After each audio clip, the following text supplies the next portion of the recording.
simple. Est-il vrai que Lactalis a tenté de torpiller l'enquête parlementaire? Oui.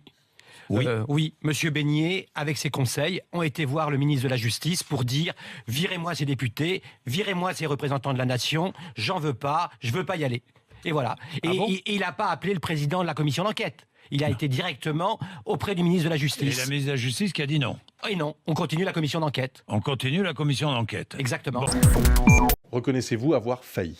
Non, je ne reconnais pas que Vous la disiez à commission ait l'instant que nous Non, ne pas sommes du pas tout. infaillibles. Je ne reconnais pas du tout. Ce travail, encore une fois, est fait avec le plus grand sérieux.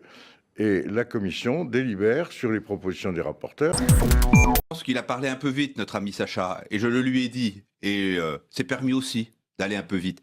Nous n'avons pas perdu le combat sur le pouvoir d'achat parce que c'est un combat de longue haleine. Les Français, au début, ont du mal à nous croire.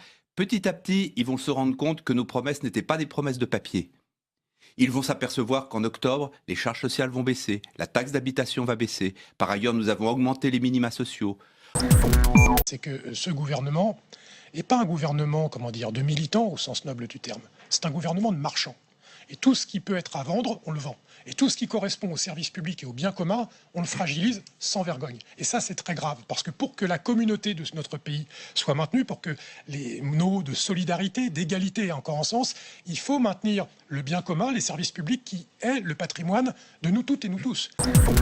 L'année prochaine, un paysage qui sera profondément modifié. D'abord par la montée des populistes. Il n'y a aucune raison qu'elles ne se manifestent pas aux élections européennes. Ça rendra plus difficilement gouvernables les institutions européennes. Il y aura toujours des progressistes ou des pro-européens. Il y aura des pro-européens de gauche, il y aura des pro-européens de droite, il y aura des pro-européens du centre. C'est très important que cette diversité pro-européenne soit présente.